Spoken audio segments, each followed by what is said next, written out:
শেষ করে দিলাম। হ্যালো, গুড মর্নিং, কেমন আছো সবাই সোনা? Welcome back to my channel. আজকে আমি তোমাদের কাছে নিয়ে চলে এসেছি একটা খুব মজাদার আর ইনোভেটিভ 24 আওয়ার ফুড চ্যালেঞ্জ।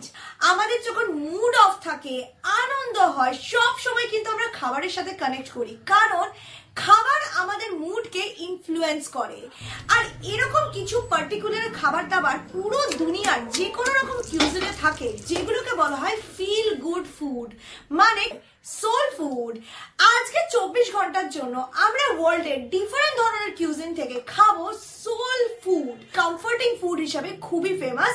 এগুলো খেলে তোমার ব্রেকআপ হোক, ঝগড়া হোক, মায়ের কাছে বকুনি খাও কি অঙ্কের খাতায় গোল্লা পাও, সবেতেই মুডটা তোমাদের ভালো হয়ে উঠবে। আর ব্রেকফাস্টে আমরা যে দেশের কমফর্ট ফুড বানাবো সেটা হচ্ছে America.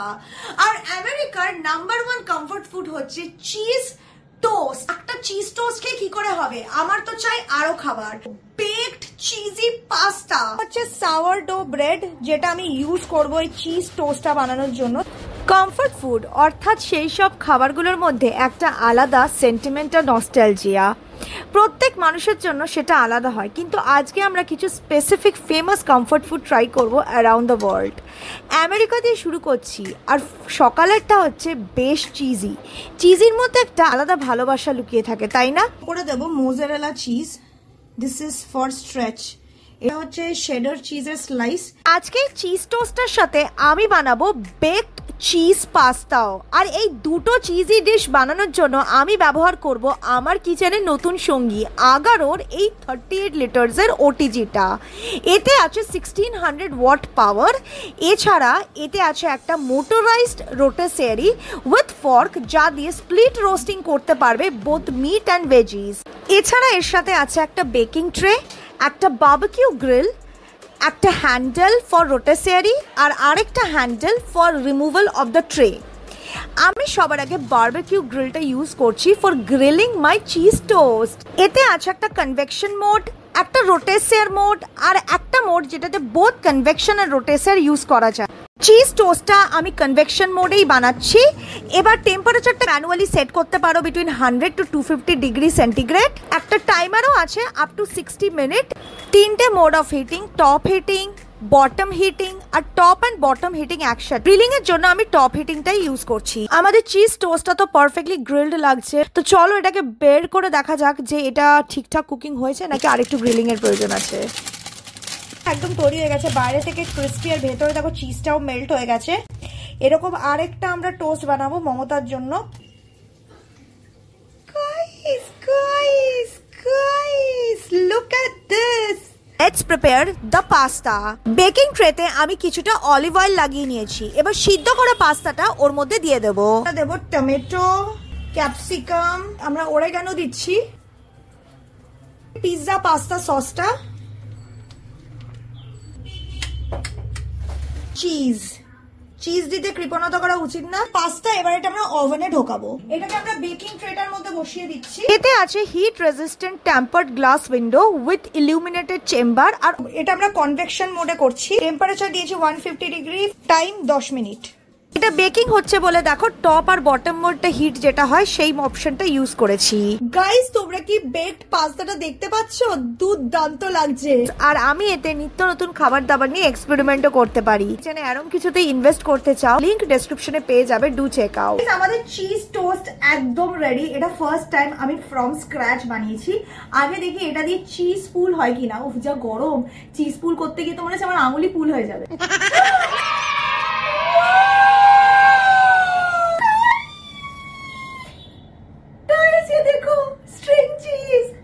Let's have it.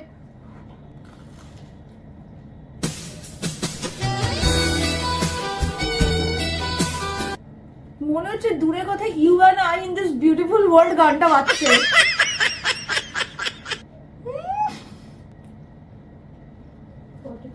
Cheese toaster hero হচ্ছে দ্য গার্লিক বাটার। পুলটার জন্য মোজারেলা চিজ, আমি 2 ধরনের চিজ দিয়েছি, mozzarella cheddar, but the main hero is garlic butter. এত সুন্দর একটা গার্লিকি টেস্ট আসছে, বিউটিফুল। এর মধ্যে যদি একটু অলিভ অয়েল দিতাম আরো দারুণ লাগতো। ছিল না, বাড়িতে শেষ হয়ে গেছে, তাই দিতে পারিনি, শুধু বাটার দিয়ে করেছি। তো গাইস, এই গরম গরম ট্রে শুদ্ধ আমি নিয়ে চলে এসেছি বেকড চিজি পাস্তা।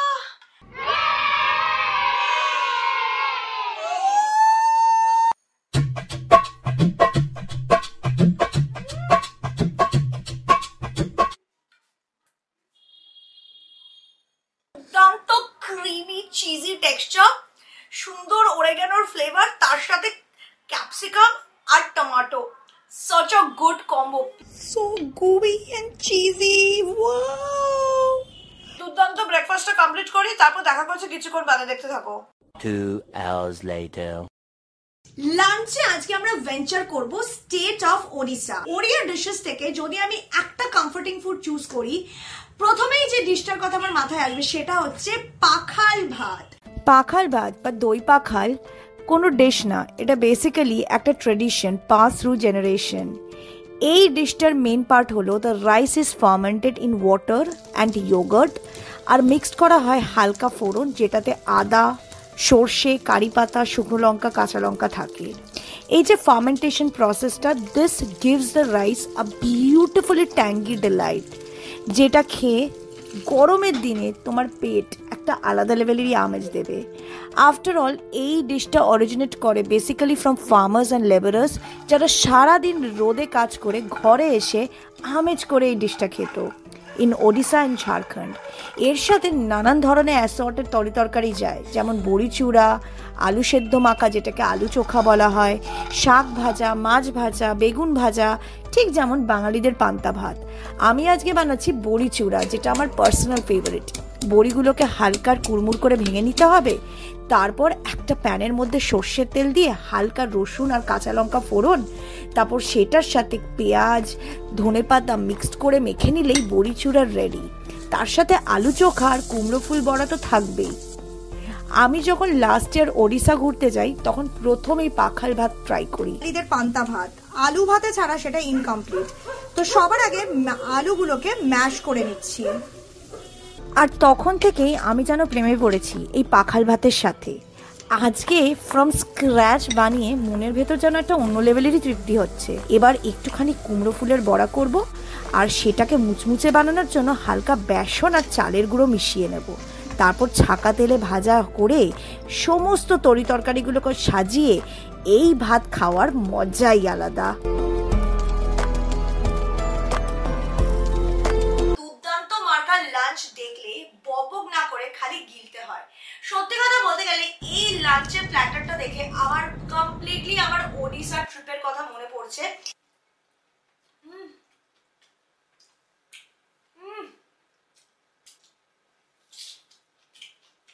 পুরো মনে হচ্ছে আমি এই মুহূর্তে পুরীতে বসে আছি আর পাখাল ভাত খাচ্ছি।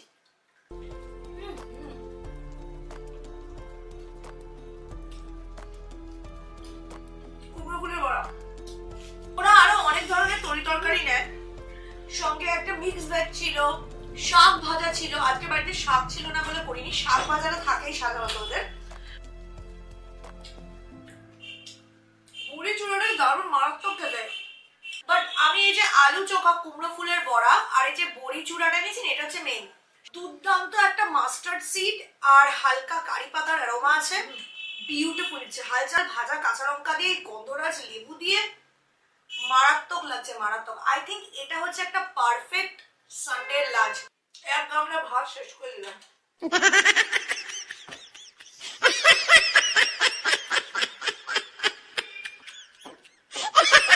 তো গাইস, দুপুরে পাখাল ভাত খেয়ে আমার পেট পুরো এত অবধি ভরে গেছে।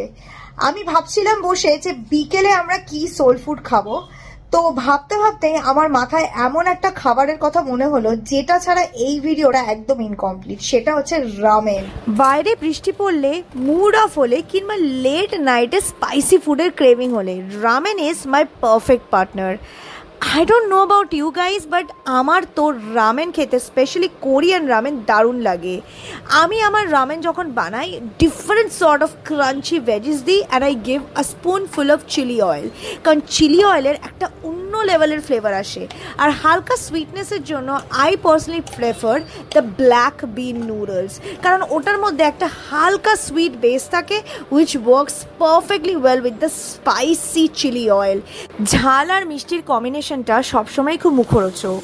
পার্সোনালি আমি সেরকম মিষ্টি লাভার না হলেও সিজলিং ব্রাউনি এমন একটা আইটেম, ওটা আমার কাছে প্রচণ্ড কমফোর্টিং। একটা আলটিমেট সোল ফুড, মানে যদি আমার হাজবেন্ড থাকতো আর ডিভোর্স হয়ে যেত আমি ওটাতে খুশি হয়ে যেতাম। ব্রাউনিটা খুব ভালো, আজকে যেখান থেকে আনিয়েছি পারফেক্ট, খুব একটা বেশি মিষ্টি না, দারুণ আমার টেস্ট অনুযায়ী। আর আমার মতো যদি তুমি একটু ঝাল প্রেমী হও তাহলে প্রথমে মিষ্টিটা খাবে, তারপর ঝাল খাবে, ঠিক যেমন আমি এখন খাচ্ছি। প্রথমে গরম গরম ব্রাউনির সাথে ঠান্ডা ঠান্ডা আইসক্রিম, তারপর খাবো ঝাল ঝাল রামেন।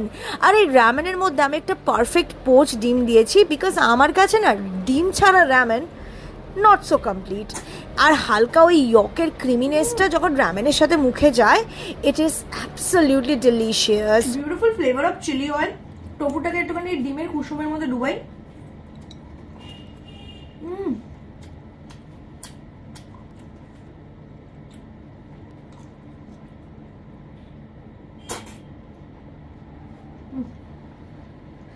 যদি নর্মাল রামেন গুলো খাও, it's a feel good food, unless তুমি 3x স্পাইসিটা খাচ্ছ আর তোমার পেছন জ্বলছে, দ্যাট ইজ ডিফারেন্ট। তুমি পাবে না যতই এইদিক ওইদিক তাকাও। গুড মর্নিং গাইজ, সুপ্রভাত। কালকে রামেন আর ব্রাউনি খেয়ে আমার পেট এত অব্দি ভরে গেছিল যে রাতে আমি আর ডিনারই করতে পারিনি। আমি যে প্ল্যানটা করে রেখেছিলাম ওটা রাতে ফলাফল করতে পারিনি, বিকজ এত মিষ্টি আর এত খেলে কি পেটে জায়গা থাকে? মানে আমি জানি আমি রাক্ষস, বলেন কি। আমি খাবো আমার মোস্ট ফেভারিট কমফোর্টিং ফুড, যেটা হচ্ছে রবিবারের লাঞ্চ, মানে গরম গরম ভাতের সাথে মাংস। এবার পার্সোনালি যেহেতু আমি খাসির মাংস খাই না, তো তার জন্য আমি বানাবো দেশি মোরগ, যেটা অলমোস্ট মাটনের মতোই লাগে। ছোটবেলা থেকেই যখন স্কুলে পড়তাম বা কলেজে পড়তাম, আই থিঙ্ক এই রবিবার দিন দুপুরে ভাত আর মাংস খাওয়ার জন্য পুরো সপ্তাহ ওয়েট করে থাকতাম। আলুর মধ্যে অল্প নুন দেব, হলুদটা আমি এখন দিচ্ছি না, তোমরা চাইলে হলুদ দিয়ে ভাজতে পারো, বাট আমি এখন হলুদ দিচ্ছি না, কারণ এই তেলেই যেহেতু মাংসটা করব একটু বেশি হলুদ হয়ে যায় তেলটা। আগে আমরা গরম তেলে দিয়ে দিচ্ছি গোটা গরম মশলা। মশলাটা দিয়ে হালকা একটু সুন্দর অ্যারোমা বেরোলেই আমরা এতে দিয়ে দেবো কুচনো পেঁয়াজ ভাজার জন্য। এই দেখো পেঁয়াজ আগে থেকে আমি কুচিয়ে রেখেছি।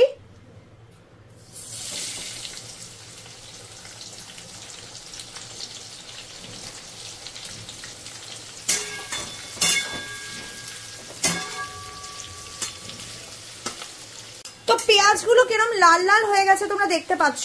এবার আমরা সবার আগে শুরু করব পেঁয়াজ বাটা দিয়ে। পেঁয়াজ বাটাটা আমি একটু কমই দিই, রসুন বাটা, রসুনটা বেশি পড়ে, খাসির মাংসে যেমন বেশি রসুন পড়ে সেরকম দেশি মুরগিতেও রসুনটা একটু বেশি পড়ে। এই যে এতটা আদা বাটা, আদাটা একটু কম পড়ে। সবার আগে দিচ্ছি হলুদ, লঙ্কার গুঁড়ো, ফাইনালি জিরের গুঁড়ো। অনেকে মাংসতে ধনেও দেয়, আমি ধনেটা খুব একটা পছন্দ করি না, তাই স্কিপ করি। এবার ফাইনালি যেটা দেবো সেটা হচ্ছে নুন। নুনটা পুরোটা স্বাদ মতো না, যেহেতু অলরেডি আমি দই দিয়েই মাংসটাকে ম্যারিনেট করেছি।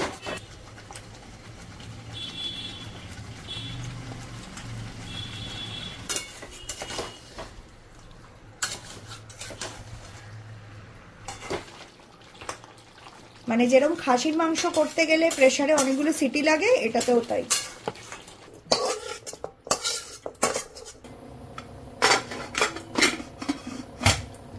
এই চিকেনটা করতে গেলে মিনিমাম 8 থেকে 10টা সিটি দিতে হয় প্রেসারে, তারপর গিয়ে এটা সিদ্ধ হয়। আর দেখতেই পাচ্ছ ভাত, চিকেন কষা একদম আমি রেডি নিয়ে। তো চলো এটাকে খাওয়া যাক, আর পেট পুজো করে আজকের মতো এই কমফোর্টিং ফুডের চ্যালেঞ্জটা এন্ড করা যাক। তিনটে এরকম কম্বিনেশন আছে যেটা আমার আলটিমেট কমফোর্ট ফুড। প্রথমে হচ্ছে পান্তা ভাত, তারপরে হচ্ছে ডাল দিয়ে মাছ ভাজা আর আলু ভাজা দিয়ে ভাত, আর ফাইনালি গরম গরম ভাত সঙ্গে দেশি চিকেন কষা। আমার মনে হলো ডাল মাছ ভাজাটা অন্যদিনের জন্য থাক, আর পান্তা ভাত তো পাখাল ভাত খেয়ে নিয়েছি।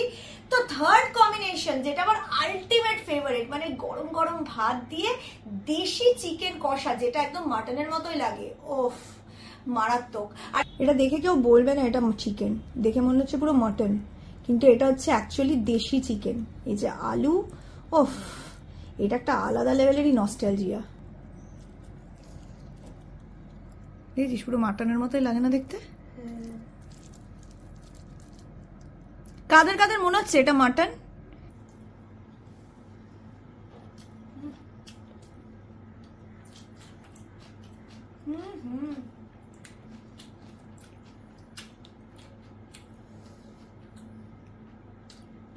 দেশ বিদেশের যাই খাবার খেয়ে নি, আমাদের পাতি বাড়ির খাবারের যা স্বাদ আর কমফর্ট, বাইরের দেশের কোনো খাবার সেটাকে টাচ করতে পারবে না।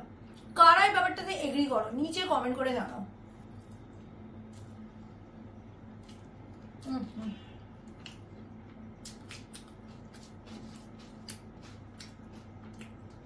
তো guys, finally it is time to end today's video. সবার আগে আজকে যে কমেন্টগুলোকে শাউট আউট দিচ্ছি, সেই সমস্ত কমেন্টগুলো অন স্ক্রিনে আছে। Thank you so much for so many wonderful comments. আর এরকম কমেন্ট শাউট আউট পাওয়ার জন্য নিচে আরো কমেন্ট করতে কিন্তু ভুলো না। You never know, next time তোমার কমেন্টটাই শাউট আউট পেলো। ভিডিওটা যদি ভালো লাগে তাহলে অবশ্যই ভিডিওটাকে একটা থামস আপ দেবে।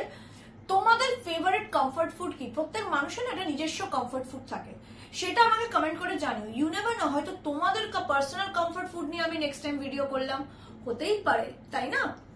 সাবস্ক্রাইবার নেম ফুড চ্যালেঞ্জ হলে সাবস্ক্রাইবার ফেভারিট কমফর্ট ফুড কেন হতে পারে না?